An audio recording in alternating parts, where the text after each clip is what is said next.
Riverside.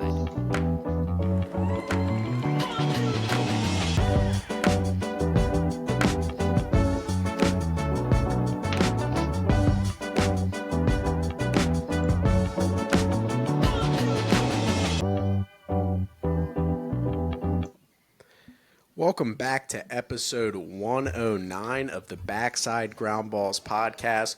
We're super excited to be back here on the pod. My name is Trevor Powers, and I am joined by my co-host, Dan Galati. Dan, we got a super special episode today. Our second two-time guest, the one who called you out on air and said that you had to be here the next time we did it. We have Bryan Torresani coming back for part 2 with the Backside Groundballs podcast. And Tor, I'm going to ask you this. I'm going to introduce you as the assistant coach and recruiting coordinator at the University of Delaware. And I got to ask, how does that sound? Sounds good. I'm going to get ahead of DG too. Like, I was supposed to do this last night at 7 and totally whiffed and did not show up. So I big leagued the Backside Groundball podcast. We'll get that out of the way early. But no, I mean, it sounds good. Listen, I never been a title guy necessarily, so I don't even really like to be called coach. Like, it's just, it's one of those things that I'm happy about, but we're moving forward. Did we lose them? We did, but we'll be all right here. I'm happy you got ahead of it because I was definitely going right there. That's how we know you're a veteran and you've been here before, because I was coming for your neck right away with that. I was going to ask, had you done anything else other than your first act as being big leaguing us? Just off the bat here, obviously going from D3 to, a different job. And we were talking a little bit off air, how you've been a head coach for a long time, and now you're stepping back into the role of assistant and recruiting coordinator. What are kind of the things that you've kind of said to, thought to yourself or put down on paper that said, like, this is what's going to change and this is kind of how I have to attack this job versus what you were doing at Arcadia? Yeah, for sure. I think, taking the step forward from Division III to Division I changes a lot. The recruiting's much different. Obviously, the ability to offer scholarships now makes the recruiting side of things, honestly, for me in the first couple of days, a little more enjoyable, that we can go see guys we like and be able to entice them with some scholarship money and all those kinds of things. But yeah, I knew that going from a head coach to an assistant would definitely be a transition. I've been a head coach for 11 years, and it's honestly a little bit of a welcome change. The buck doesn't stop at my feet anymore for right now, which is definitely not a bad thing. And I think have found a boss and a head coach in Greg Mamula that I've already learned a lot from in a couple days on the job, and somebody I have full faith in, that's going to lead the Delaware baseball program to new heights. So I'm excited about the transition. What are some of the things that kind of attracted you to that job? Because like you said, being a head coach for 11 years, and obviously everyone sees the step up, and that's kind of the obvious thing, right? But I know you, and we've even talked a little bit, like, it had to be the right fit for you and for your family. What made kind of Delaware that fit for you to leave something that you had going so well? Yeah, that it was, obviously a couple factors. I mean, I mentioned Mams a second ago. Like, if I was going to leave Arcadia for a situation like this, it had to be with a head coach that I had faith in, that we thought along the same lines, shared some of the same values, those sort of things. And we definitely do. It also fit my family geographically, which helped. Like, we didn't have to move the family. So, in this line of work, that's, a big deal. When I left Arcadia, it was funny. I got an email from Nora Wheeler, who's Ryan Wheeler's wife, and Wheels' son Kevin plays in our program. She sent me a really nice email. And obviously Wheels, as you guys know, and probably not all the listeners, just left St. Joe's as the associate head coach and now has a spot on the staff at Penn State University as the director of player development. She told me they were getting ready for their 16th move as a family because of his coaching career. Yeah. So we haven't moved one time, and I've been doing this for 17 years. I'm not saying I'm opposed to that down the road, but she's like, if your wife needs help, like, if you're going to move, or if you decide to move down the road and she needs some suggestions, she's like, this will be our 16th move. So yeah, pretty wild. Keep that card in your back pocket. The rest of yeah, exactly. For when you do move, tell the wife, like, hey, it could be 16. This is only the first time, honey. It could be 16, like the Wheelers. That's a lot. So I kind of want to get into it a little bit because, as most of our listeners know, and as you know, Trevor and I are Delaware natives. So we've kind of seen at least a little bit up close and personal the Delaware program for most of our lives. And, that's a campus and like a place that's really an exciting school. It's a big school. It's got great academics, a beautiful campus, terrific athletic facilities. Kind of so as much as you can give away without giving away trade secrets, what's kind of the direction that you see the program moving in, in your conversation with Coach Mams and kind of with your ideas that you're bringing in?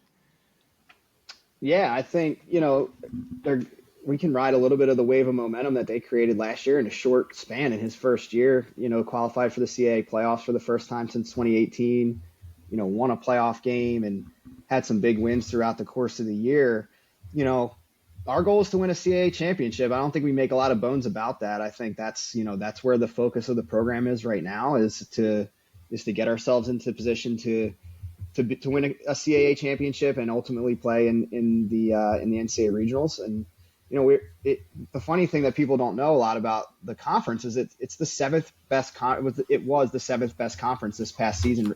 Rated by RPI in the country. And it was a 2-bid league last year. And Campbell comes in this year, who was obviously a powerhouse and has been in the NCAA tournament the last however many years. So we're looking at a league where it's 2 or 3 bids probably going forward. So we feel like that's the goal, which again, going back to the Arcadia days, like that was our goal, always our goal there. We want to play in the NCAA tournament every year. And, I think that's where we're trying to go. We have the facility. We feel like we have the facilities to get it done. We have, state of the art weight room and, baseball stadium and support from the administration and all the things that kind of line up for success at the Division I level we have in Newark. So we're excited about the future there. Awesome. And I'm going to kind of build off of, I'm sure it's going to sound very similar to what you just said, but what was Coach Mams's message to you of why, what made you so comfortable with making this leap in terms of obviously walking away from a really good situation? What was his selling point to you? Yeah, I mean, him and I have known each other for parts of probably the last 16 or 17 years. When I was getting my start at Chestnut Hill, he was the head coach at Westchester. And that's where we first met, just kind of out on the road recruiting. And, he's been outside the area for a number of years since then. And when he got back in the area last year, we kind of reconnected a little bit on the road. And then Owen Margolis, who's one of our players at Arcadia, one of our pitchers, got recruited by them last year. And so we were able to get on the phone some and talk a little bit more. And to be honest, at that point, I did express some interest in getting to the Division I level and just wanted him to kind of know, like, hey, if something ever happened on your staff, like, and you're interested, like, I'd love to talk type of thing. And I just kind of followed his career and like, he just is a guy that's a dynamic leader. And like I said, wants to do things the right way and instills a lot of the same values and culture that I think we had at Arcadia, which, I mean, winning cultures share a lot of the same characteristics. And I think I know he's that type of person. So I just kind of saw the energy around the program. And then Chris Colazzo, my predecessor, who's now at Pitt, him and I are friends as well. And we talked and he filled me in on the situation at Delaware, what it's like to work for Greg and Casey Klein, our pitching coach, and how it is to work with him and all those things. And it just, he told me, I remember he texted me at one point when I was going through the process. He's like, don't be an idiot, take the job. Like that was like his, that was his piece of advice from Zoe. So like, and again, he's another guy that is a hard worker and somebody that I respect a lot and respect his opinion. So everything kind of lined up for this move. Every coach we've had on here has mentioned culture at one point or another when we talk about it, and I've never really pressed them on it. So I'm going to press you when you talk about winning culture and just good culture in general, which is what any team ever is trying to generate. What does that look like? Yeah,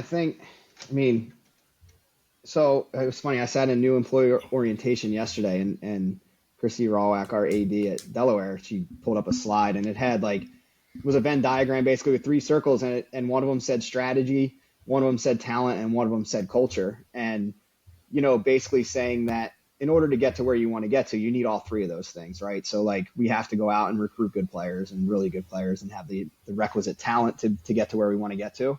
we also have to be good enough coaches to put, strategies in place to be successful on the field, whether that's our offense philosophy, pitching philosophy, base running stuff, whatever that might be, on the field. But then like that last piece that I think some programs miss on, because you guys obviously know, like you've seen places that probably have one or two of those things at least and kind of miss on the culture side of things. And I think for me, like the easiest way or maybe corniest way to describe culture is like getting everybody to pull on the same end of the rope. I think at the root of its core, I think that's what you're really trying to do, is develop an environment where, it's we over me and guys are playing for, something bigger than themselves, I think is really the name of the game. And so in order to do that, you got to create a space where guys are excited to come to the field and want to work at it and want to be there, and not this like I have to go to practice or I have to go to skill groups or I have to go to lift like mentality. Like if you can create that environment where guys enjoy being around each other, enjoy being around the coaches, and know they're going to be held accountable, but still appreciate that, I think that's like a tip of the iceberg of what the culture needs to look like for you to be successful. And you got to match it up with the strategy and the talent at the same time. Yeah, and I know Dan asked this question in a similar ilk, and I'm sure it's going to be a question that we come back to multiple times because there's so many different avenues that come into building a program. But out of the people that I've been around, I mean, I think I'm not just saying this because you're right in front of me. I think you're top notch in terms of culture building, and what I had walked into scenario-wise was top of the line and able to make my job personally working for you so much easier. How do you balance the ability to still continue to bring your ideas and things that have worked in a different, element, but into a new position that technically it's not, at the end of the day, when the score's on the scoreboard and the loss goes in the loss column or the win goes into the win column, it doesn't technically go under Bryan Torresani's team. How does that change how you kind of go about building culture wise? And we're going to talk about player development. We're going to talk about all different avenues, but culture specifically. Yeah. I think my 11 years doing it is going to be a benefit. And Mams and I have had this conversation where, yeah, he's like I said, a million times already, he's obviously really good and he's a really good head coach. This will be his fourth year as a head coach at college baseball. I mean, he was the head coach at Westchester for 2 years. He had 1 year at Delaware last year, and then spent the majority of the last, whatever it's been, 10, 15 years as an assistant, between Cincinnati and FAU. So like, I think he is looking to me to kind of provide some of that like outside perspective a little bit on some of those things as somebody that has been a head coach and kind of has had to make some of those tough decisions and all that. So I think honestly my first year, especially going in, not that I am a vocal guy and certainly will speak up when I need to, but it's going to be a lot of observation, probably a lot of suggestions to Greg on, hey, we think we can do this better. I think we can do that better. What do you think about this culturally? Like, are we doing the right things in whatever area it might be? It's hard for me to think about specifics right this second since we haven't been on the field yet, but or with the guys. But I just think kind of as like that safety net set of eyes to kind of be there for, to give some suggestions and things like that, I think will help. And I'm sure I'll have some ideas once I get to see how things work on maybe a way or two we can do something a little bit different or better. Yeah, it's interesting you bring that piece up of being like observationalist, because to me, like, I don't care who you are, what job, starting a new job, there's always kind of a crappy part about it, especially when, like you've been at Arcadia for a long time now and you've been doing the same thing. And like, there wasn't a move you could make that you weren't comfortable with at Arcadia. And now there's a lot of newness. How important do you think getting in there is, like, to even be able to bring that like whatever culture and experience you have, is like building a relationship with the guys, right? Because now here are all these guys, and I'm sure, you have a great article up on the website I read the other day, and I'm sure Mams will give a nice speech to the team about how great you are, but to the 18 to 22 year olds that are in front of you, you're just a guy, except for one, Margolis, who fortunately played for you before, and he can help out. But how important do you think from like day one is it going to be, especially in the fall, like where it's going to be building that relationship to kind of create that trust between you and them? Yeah, no, absolutely. And again, like more like kind of corny coach speak, but like I think the saying goes like they don't care how much you know until they know how much you care. And I think that's going to be kind of on the forefront of my mind as I get started here is, and this has changed for me since the beginning of my career, is like, I was always early on, I was sort of more like a transactional coach. Like, all right, this is the transaction. Like, you're going to play good baseball for me and I'm going to be able to like kind of win games and maybe move my career along. where over the last couple of years, especially, I've kind of transitioned into more of what I would call like a transformational coach, where like the relationship piece is really the number one factor that I've learned is to have success in the program. And I think winning on the field is a byproduct of the relationships that go on in the program. And so, going forward, that is going to be important for me to be down there, be at morning conditioning, at every lift, as much as I'm going to be out on the road some during practice, but to just be around the guys as much as possible and gain their trust, even before I start coaching them, baseball wise. Certainly like they want to practice, I'm going to have to do some coaching, but like when I really get into things, like they need to be able to trust that I have their best interest at heart before I can start to try to make some inroads, or they just tune you out, So that'll definitely be something that will be that's something I'm looking forward to, because like you said, I was in a comfortable spot at Arcadia. Like those guys knew me, they know my shtick, like they know kind of how I was going to be, and we had good relationships, but now I got to start from ground zero. So hopefully I don't make as many mistakes as I've done the first couple times around, but well, the mistakes have taught you so many lessons, and I guess that's kind of where my head goes is there anything that you think changes, right? Dana and I being younger assistants, it's a little bit easier to have that open door policy and kind of keep that, not friendliness compared to the hammer, that the head coach has to be at times. But do you feel like there's going to be a change that you might have to reflect on temperament wise, of like, you might have to be the guy that somebody leans on as just an ear to ride and have that open door policy, because that's the position you are and that's the relationship you're trying to build?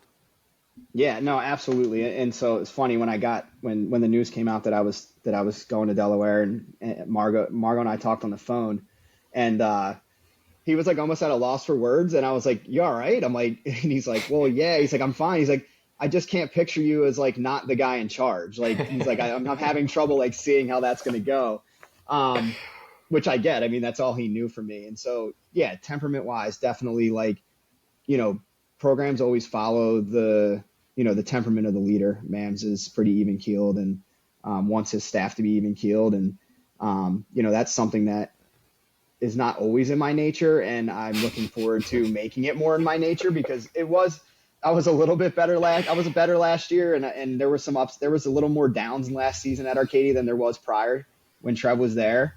And I felt like I handled some of those things well, but like I do think I'm gonna have to take my foot off the gas a little bit in some areas, which I'm happy about. Like I think I need that in my career to become the best coach I can possibly be. So that transition is another thing that I'm looking forward to in this piece of the puzzle. And I have no problem being an ear for the players, or somebody they can confide in, and all that stuff. I think that's what good assistants do. How do you continue to keep that kind of growth mindset where you're talking about evolving when you've been in it for so long? You've been coaching for 17 years or whatever it's been, and you continue to get better. A lot of people, I feel like it's easy to get, hey, this is how I've been doing it, I'm going to keep doing it. Kind of where do you get that piece of it from? Is it just from experience that you need to change every year? Or how do you continue to kind of keep a growth mindset for yourself as far as like how you need to act as a coach? Yeah, I don't know if it's just how I'm wired, or it doesn't, I can't even really say like I intentionally have a growth mindset. Like I don't know that. I just feel like I'm always after, how can we do this better? How can we get better? I do believe like you're never staying the same. You're either getting worse or you're getting better. So it's like, I don't want to get worse. How can I continue to look for ways, to improve? And, that sometimes can be a detriment, because there's so much information out there right now, on the internet and Twitter and everything else, that like you can get lost in it. So like you have to be smart about, the resources you look at and the people that you trust that you can learn some things from. But like, I don't know. I think till the day that I'm done doing this, like I'll continue to think we're not good enough, and that's probably a bad mindset, but like I'm the type of person that I hate to lose more than I love to win. The losses bother me a lot more than the wins give me enjoyment. So every time we lose, I'm definitely looking back at like, all right, what do we got to change? What do we got to do better? Like even going into this year at Arcadia, when this kind of popped up last minute, like I was fully prepared in my mind to be the head coach there. And like one of the things that I knew we needed to do better was like, we had to get simpler. Like we were getting too complex on a lot of the things we were doing. And I felt like some of that was getting in the way of the players' just natural abilities. Like we finally had talented enough players where, not that they didn't need to be coached, but that we can do things simpler and be a better ball club. So like, there's just always little ways you're looking to improve on things. So I'm glad you bring that up. So let's dive into that a little bit, because I haven't had, in the I don't know, 6 years I've known you now, 5 years I've known you, I haven't had too many times to just completely pick your ear, because for anybody who's wondering, you're always a popular guy at recruiting events. Everybody was trying to talk to you. But when you talk about that, like in this age of data and information in baseball, and anyone who listens to Trevor and I knows that we believe in it, and we're for it, because it certainly helps the player development side of it. But I think what you just said there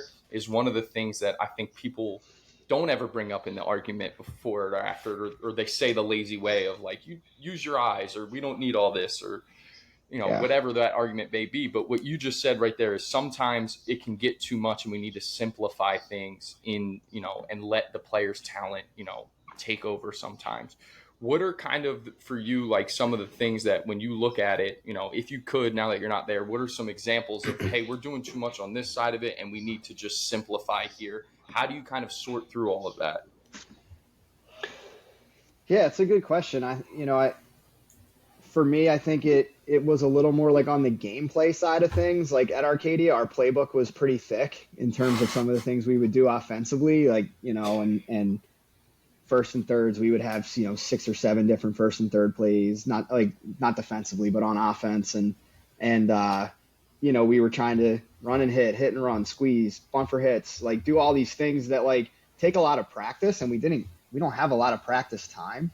So we were going to try to drill down to drill the playbook down a little bit more to like, okay, what do we actually use and what do we actually need to have in our arsenal, to be able to be successful. And my whole thing going back was like, we wanted to make sure we had every tool in our tool belt possible to win a game. But like I said, now that we had some players that I felt like could go out and play a little bit more straight up baseball and be successful, like we needed to get really good at like, can we hit more doubles and homers? Like, can we focus there a little bit more instead of on vault leads at first base? Like everything you're doing, you're always robbing Peter to pay Paul, right? When it comes to practice time. So if you're working on something, you're not working on something else. So like, where did we really need to focus our attention? What really wins and loses baseball games?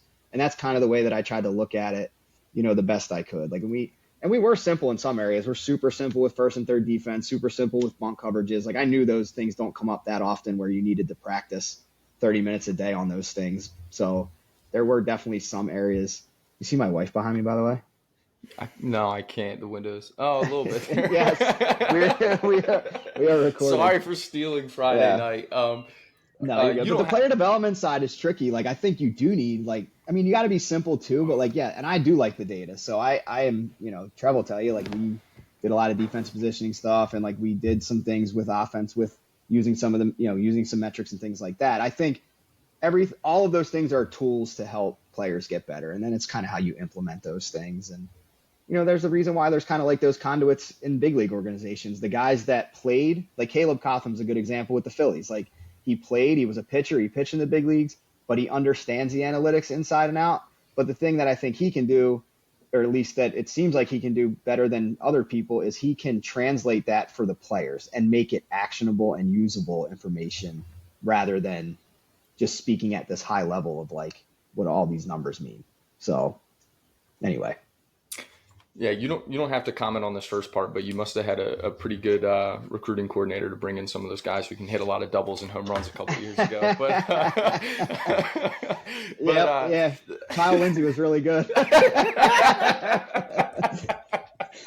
Yes, he was. That's an amazing follow-up. But and I think some of those points are. Baseball is so funny to me because, you look at other sports like football where the playbook needs to be thick, right? Because you have to design those schemes. And sometimes for a coach, it's hard to just sit in the dugout and just let them play. But so much of baseball is that. And so much of baseball is being able to just kind of go through the process of, hey, I'm going to, like you said, I'm going to put these tools in your tool bag. But at the end of the day, it's on you to go out there and do it, right? Like you have to execute the pitch. You have to make the swing decision at the plate. Coach can't do anything for you. You're not calling a run or a pass in a certain situation. And, I understand a little bit of that. Maybe in a first and third offense, you are a little, but, I think what you just said right there is so crucial that me and Trevor have said for a long time is like, data and analytics is a language. And as a coach, you have to be able to translate it to players. And I think sometimes where people can run into trouble is one, not trusting the data, but then two, not being able to translate that data to a player. What are kind of some of the things that are there one or two keys you look at when you kind of say, okay, on the offensive side, like, I don't know if you're a guy who looks at hard hit rate, launch angle, exit velocity. Are there one or two things that you say, okay, this is easy for my guys to understand, this is something we're looking to do, and this is how we translate it? Yeah, I mean, I think the best example I can give there that we kind of used this year a little bit better, I think, was like literally on swing decision stuff. I think that is probably the most important, in my opinion, the most important part of hitters. Like, are we swinging at strikes and are we taking balls? Like, so, we're looking at things like chase rate, hard hit balls in the strike zone, and we used an app this year called Hitting Approach that, is a manual. I mean, at Division III, we don't have access to Trackman and those things right now, so we were kind of doing it more manual. But we could look at those things, and then training wise, like that's what we're training in our batting practices as well. Is like, okay, we can chart swing decisions, we can chart hard hit balls. Like those are some of the simple things that we can do. We stayed away from launch angle, like, and just not because I'm an anti launch angle. It just, I didn't feel like there was enough meat on the bone where like that was going to change guys. Like it was more like, are we swinging? Skip Wilson Field's a graveyard too. Well, yeah, I mean, we were more of a line drive hitting club that like, and that's going to be different at Delaware. I mean, we have big, strong guys and we play in a yard it's not a bandbox, but the wind does blow out there primarily. So like we want to get balls up in the air and lead the conference in homers. But if you look last year, they set the school record for walks. So they're training a lot of these things too through their hitting, I say our hitting philosophy on those swing decision things. So I think the other thing too, I think with player development is there are certain things that you can get better at faster than others, right? And so when you're a college coach and you don't get them full year and you're training, you're not training to make prospects necessarily, you're training to win baseball games. Like swing decisions are something that you can impact through your training quickly, in my opinion. I've seen it like, with young guys. On the defensive side, like throwing is another thing I think you can impact quickly. Like literally just throwing command and accuracy. I'm not talking pitching. Like I'm talking, making plays, throwing to the right bases, but also making accurate throws. This is a crazy stat that just dawned on me about 2 weeks ago. I was listening to a podcast. I can't even remember who it was, but it was Nate Trotsky, and he was talking on infield play.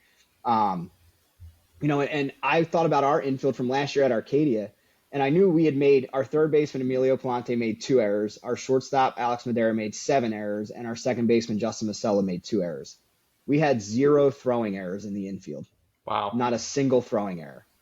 And if you look at the average D3 infielder, like we'll take Alex, for example, like an average D3 shortstop's probably making somewhere between 15 and 20 errors a year.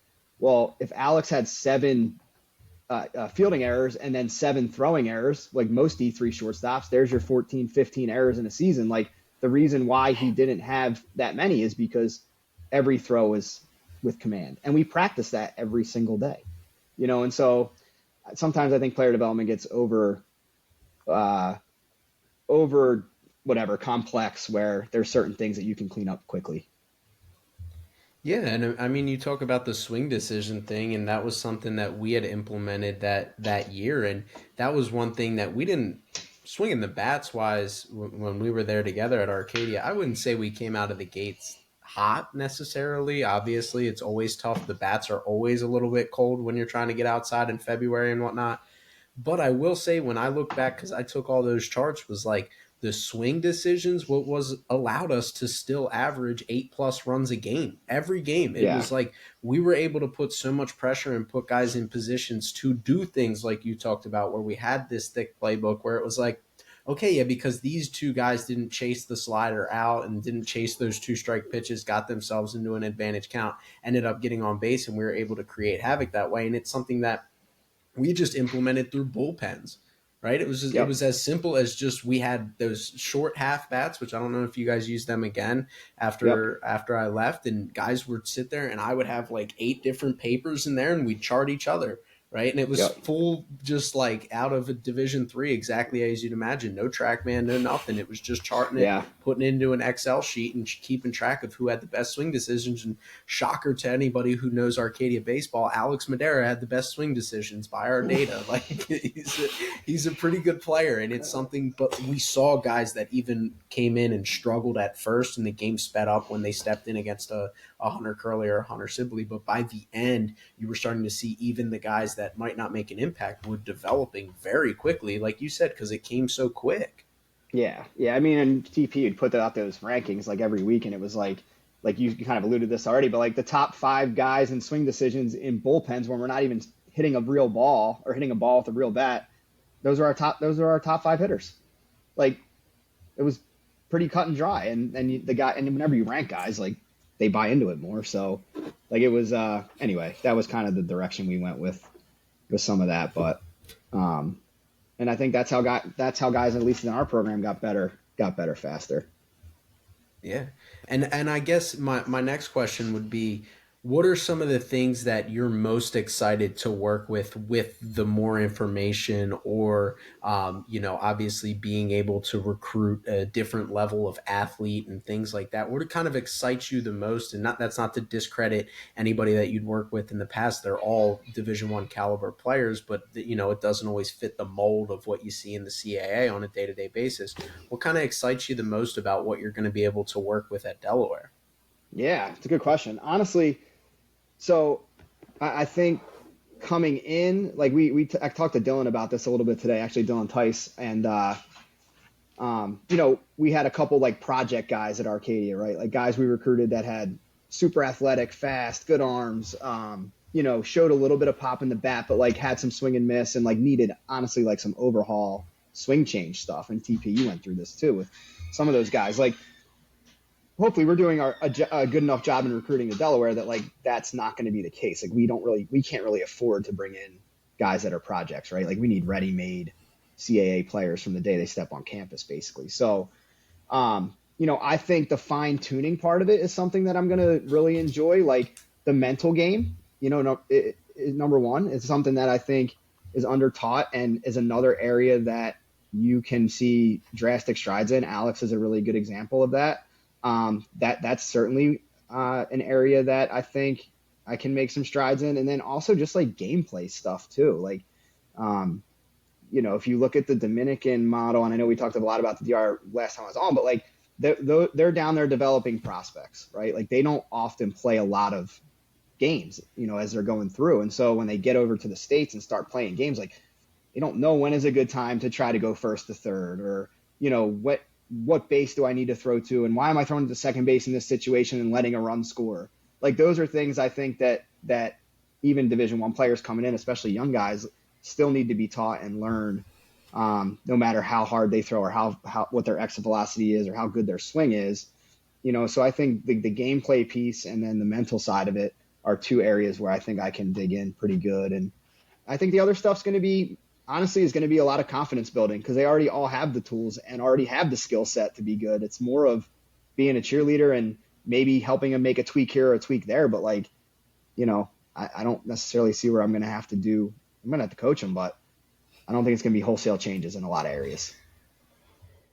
Yeah, it's funny. It's finding, I hear you say that, and it's like finding where can I find those advantages, and then just going back to the example you used of like throwing accuracy on the infield, right? Like how many people even, how much does that get overlooked? And especially in the way today is when you look at kind of how we train, right? And as much as so much of this data is important and the information is important, like you said, your job isn't to have guys set career highs in exit velo and velocity off the mound. You need to win games. Now, throughout the process, if you have guys who throw harder and hit the ball harder, are you probably going to win more games? Yeah. I mean, I think you can point to it and say like, yeah, that's going to help. But, a lot of how we train, I feel like you just said, we have kind of lost a little bit of the important stuff. Now you see it in Major League Baseball a little bit more with some of the rule changes where, stolen bases, me and Trevor talk about, the best offenses are the guys who can run and hit the ball out of the ballpark. But,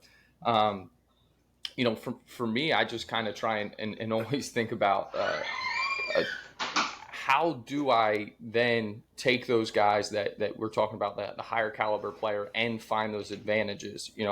Is it, is it through inner squatting? Is it through, just looking at the kind of the information that I'm getting back on, in the cage, on the bullpen mound? Kind of for you, what's kind of your favorite ways to go about this and look at, a practice? Yeah, so we don't have this right now at Delaware, but hopefully we get it eventually. But, when we put the pitch aware system in last year at Arcadia, and we had access to video, which is data, by the way. We can, yes, it is. In case people forget, you can really, drill, like it doesn't lie, like you can look on there and I was wrong. The one thing I noticed last year was like, there was a lot of times I was wrong, where I thought I'd see something and I would catch myself and be like, all right, fine. Like we'll go back and we'll go back and watch the video. And I'd go back and watch and be like, nope, like you did X, Y, or Z, whatever it was, the right way. And, whatever. But, I think like using some of that to, like I'll be coaching the catchers this year. So like, I'll be able to go back and watch every pitch we throw. We'll have a camera set up in center field and like, okay, what part of the strike zone is Brady Much struggling to steal strikes in, because I think that is a huge part of winning games too, and it gets overlooked a little bit, is just the kind of the strike stealers behind the plate, and what part of those shadow zones are they good in, and what part of those shadow zones do they struggle, and I'll be able to kind of drill down a little bit more and then have more time to go back and work with them. Like at D3, it's like, okay, we inter squatted Saturday and then we had one practice on Tuesday, and it was like, you don't get a lot of time. Like I'll be able to come in the next day and pre-game or pre-inter squad, we can work on some of these things right away and make it a point of emphasis. So that part I'm looking forward to. To be completely honest with you, I don't know what other data we are going to collect or do collect. So I'm going to be learning a lot of this stuff as we go here a little bit as well. So I've been on the job 5 days in case the listeners are wondering. So I'm still learning some things. No, he's not a complete con just coming on here talking about what he thinks he's going to do. What he just started, actually. Yeah. And Mans may listen to this and just be like, yeah, we don't do any of that. So whatever. So well, it'll stay between us and our listeners then, if that's the case. We'll make sure we button it up. You do a nice job of presenting it, and definitely going to be come out good, and everybody will appreciate that. But you talk about the time that you're able to spend with these guys. That's probably the biggest difference between every level. I played D3, coached at D2, played a year at D2, coached at D3. Never experienced the D1, but you can kind of get the gist when you're at a couple different levels that it's a big difference. Each level you go up, it's a pretty significant difference. Where my head goes is, how does the family feel about not having the fall free as much as they used to? And then B, I mean, how much does that excite you in general? I mean, I think a lot of my questions do pertain to how excited you are for this transition, because I'm excited for you. But I think that just knowing how much you love being on the field, knowing how much you love working with guys, seeing it in action every day, imagining getting 3 times that in the months where you were never getting it at any point except for the time you spent at Chestnut Hill. I mean, how much does that excite you? Yeah, and that was a big reason too for like trying to make this, deciding that I wanted to get to the Division I level, was like I love to be around the players, and I felt like and kudos to D3 a little bit too, because they did expand some of the rules this year. So they do get to be, they get 8 more days in the fall, and that'll help. And, but the family's good. I mean, they kind of understand the situation here at this point. So, thankfully I have a lot of support at home with Chelsea and Paige and Carson. So I'm lucky there, but yeah, I'm really excited about that, because I think, again, going back to the player development side, like you can make changes quicker, and the quicker you can get better, the better chance we have to win games come February. So, the fact that we can just be with them basically the entirety of the semester. And Mams is good too. Like he wants them to get away from baseball a little bit, like in November and before winter break, just as much as we can to you don't want to burn guys out either. So, I think there'll be a good balance there of like, we're going to work hard for a couple months here in the fall, try to make some adjustments on an individual basis, and set our team on a solid foundation heading into winter break so that we can come back in the spring semester ready to roll. But I'm looking forward to like first of all, the field's beautiful. Being out on, I don't have to drag the field anymore, water it, do any of that stuff. So being on a turf field and just rolling right off after sounds pretty good. It happened at prospect camp the other day. I was like, well, that's kind of cool. Like we finished camp, put some stuff away, and went back to the office. So I'm looking forward to getting those minutes of my life back, even though there's something therapeutic about working on a field. But when it impacts your family time and things like that, it gets old after a while. But anyway, no, I am looking forward to the amount of time I'll get to be around the players and hopefully help them get better. Sticking on the theme of what you're excited for, outside of, maybe being able to offer a kid a scholarship that you weren't able to do at the Division III level, what kind of excites you about the challenge of now going to, a CAA program and having to recruit in that landscape? Obviously, as I mentioned before, you do get to recruit to beautiful campus, great academics, and really good athletic support, which is obviously a boost. Not saying you didn't have that at Arcadia, but it's a little bit of a different scale at Delaware. What are you excited about on the recruiting side of things? Yeah, I mean, you touched on some of those things for sure. I'm definitely excited about all those things. I quickly learned, and I told Mams this when he hired me. I'm like, Mams, I haven't watched a 2025 play like all summer basically, unless they were like playing against the 24 team I was watching. So I had to play some catch up. But I am excited for like the one class earlier kind of timeline. Like right now we're kind of neck deep on 25s, just about done 24s. Like to be able to tell, I'm excited to be able to tell people like, hey, we got our class and like we're excited about it. And like at an Arcadia that Trev and I were doing 5-6 visits a day and like trying to bringing in a ton of kids. Like I am excited a little bit about it, like that change of pace of it. And just and honestly, like the ability to like kind of like drill down on some guys and see them play 5 or 6 times before like making a decision on, okay, is this a kid we want to offer a scholarship to? I'm excited about doing it that way, rather than kind of like the large net and goalie. I know you, Dan, at goalie, you guys did a lot of this too and do a good job of it, but like the casting the large net, has its challenges. So I'm excited to be able to go after a little bit higher level player, be able to offer him scholarships, be able to get on him a little bit sooner and just hopefully go find some diamonds in the rough that can help us get to where we want to get to.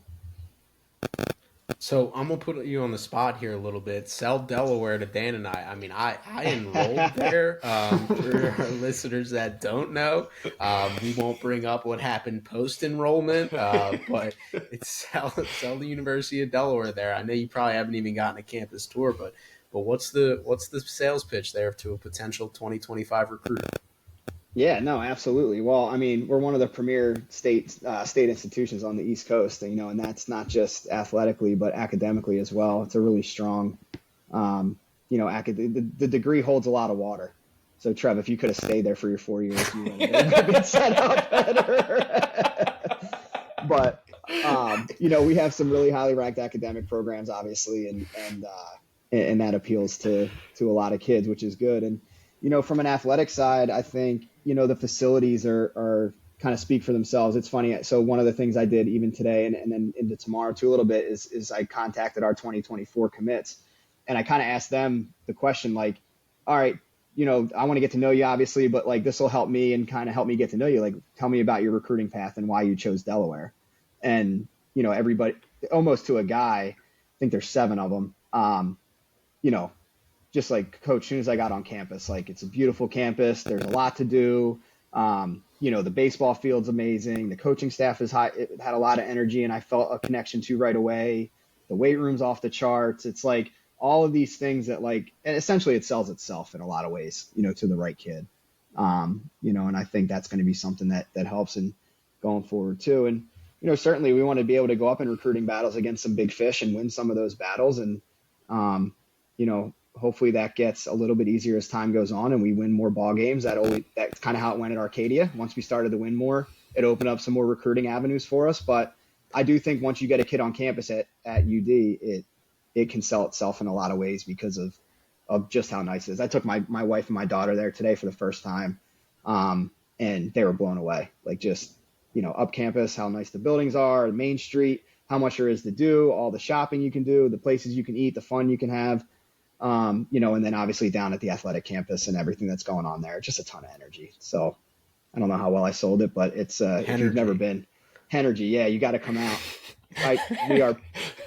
we are pro UD. I was told at our new player orientation, which spells proud. So, Proud. It took me a yeah, second, but I got there. Yeah, I got yeah, there. yeah, I'm on it. yeah. I'm on it. Pro UD. So, I'll start throwing that around.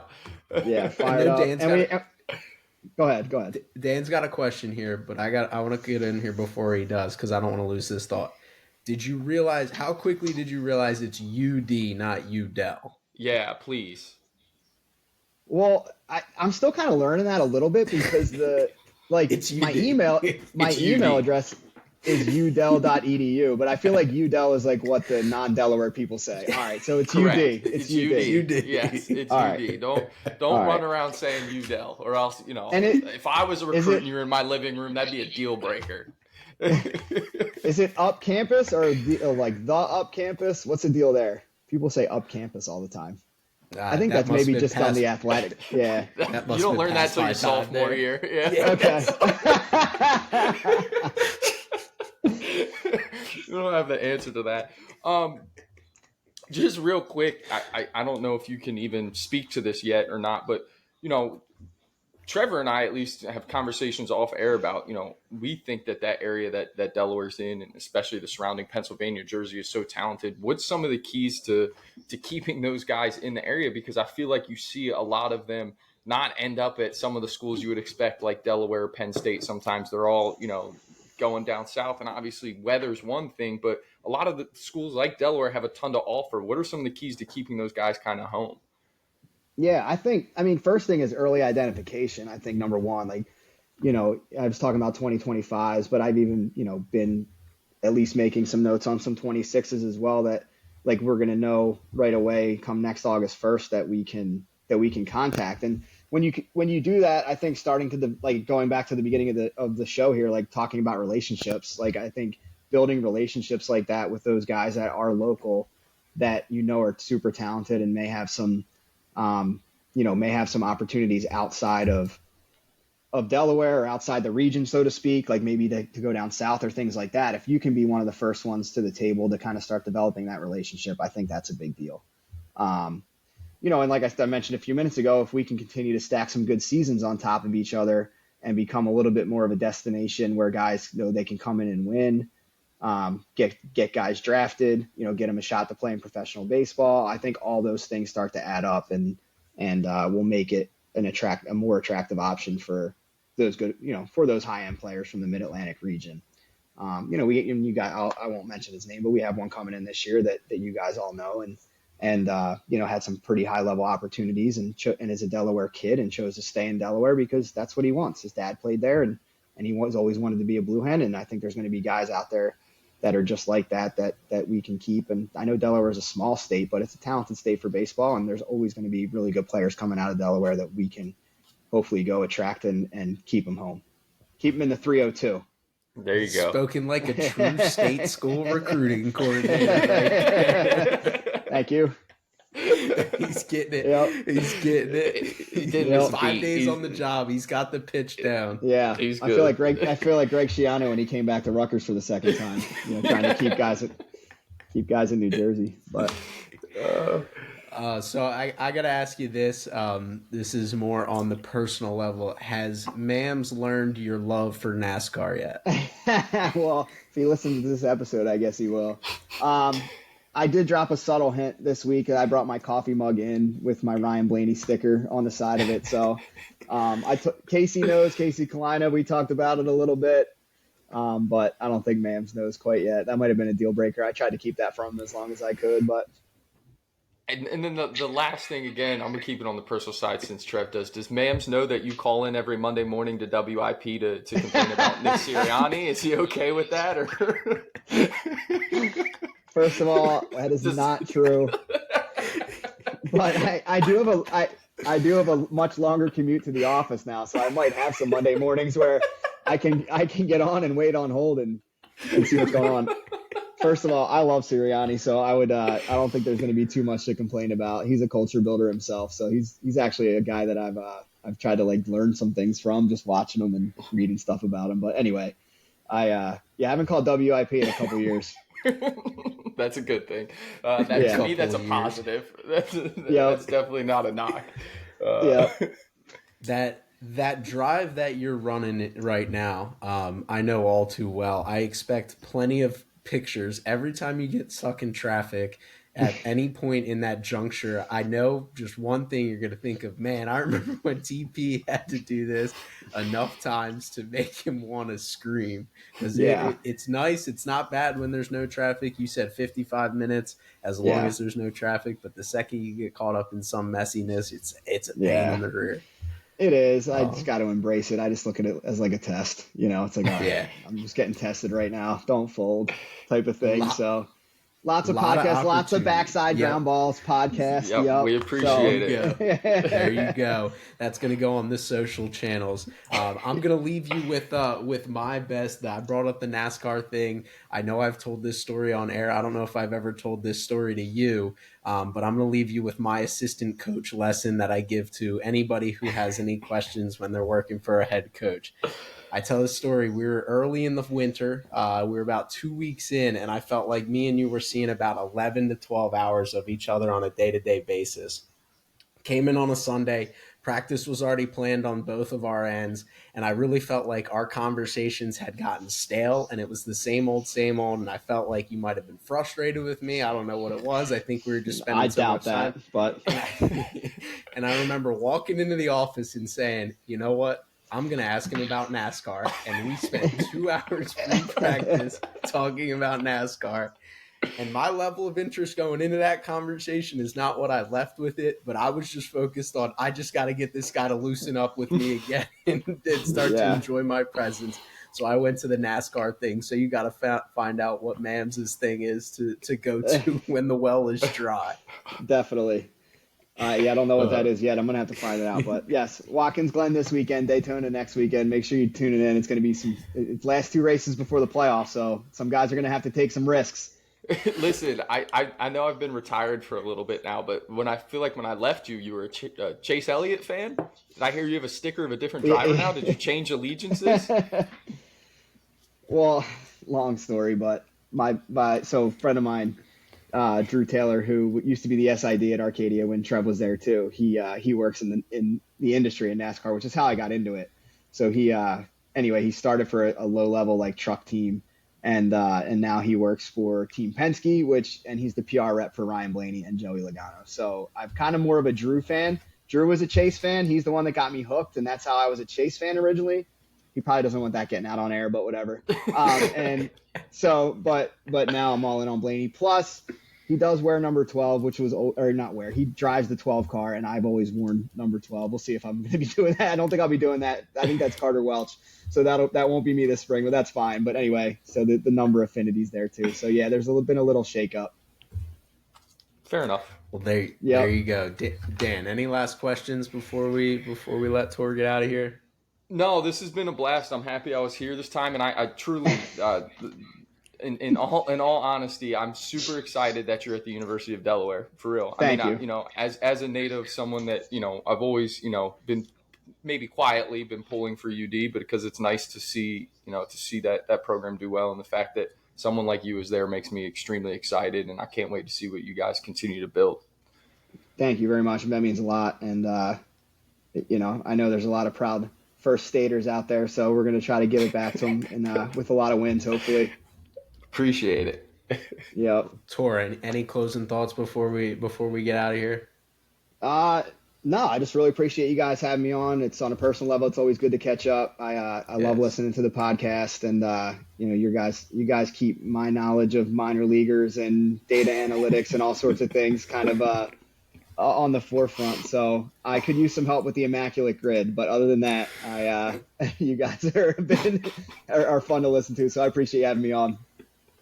Yeah, well, of course, and I know Dan's the immaculate grid guy, so you might need to take some pointers from him. He is a ball of information when it comes to that, but obviously I'm going to kind of express the sentiment. I'm not just Delaware. I'm happy for you. I know how important, the progress has been for you. I mean, I'm super proud of you. I know that's weird coming from somebody who worked for you, but I know how much it means to you. I know how successful you're going to be. And there's nobody who I expect to kill it there in that position and make that program a lot better than you. And I know because I've been there, I've seen you do it, and I know what you're capable of. And I can only imagine that everybody who follows Delaware baseball is going to know very soon what you can bring to them. Thanks, brother. I appreciate that. You might get the first tears on the Backside Groundballs podcast here. So, so thank you. That means a lot. Of course. I mean, again, on both ends there, you meant a lot to me. And even though it was 1 year, it was a great year, built that relationship, and life-wise, the amount of things I've learned from you is definitely on top of just the baseball thing. So super proud of you, super excited to see what the Hens do in next year and beyond. And we'll see you in Bowie's Creek in February. Yeah, Yes, we will. can't wait. I think it's February. It might be first weekend of March, but either way, CAA opener. So we'll see you, Campbell. Yes, sir. Mm-hmm. We're gonna be there, and we'll be getting you over for a nice Italian cooked meal downhill here in North Carolina. Sounds good. But thank you to our listeners for tuning in, as that will conclude our episode for today. Make sure you're subscribing to the podcast on all podcast platforms, including Apple Podcasts, Spotify, and anywhere you find your podcast. We post episodes every Monday and Thursday, always hitting your feed at 7 a.m. sharp. Don't forget to follow us on Twitter at BacksideGB, Instagram at Backside Groundballs, and TikTok at Backside Groundball. And most importantly, make sure you're sharing with 5 friends, and we'll see you next time on the Backside Groundballs podcast.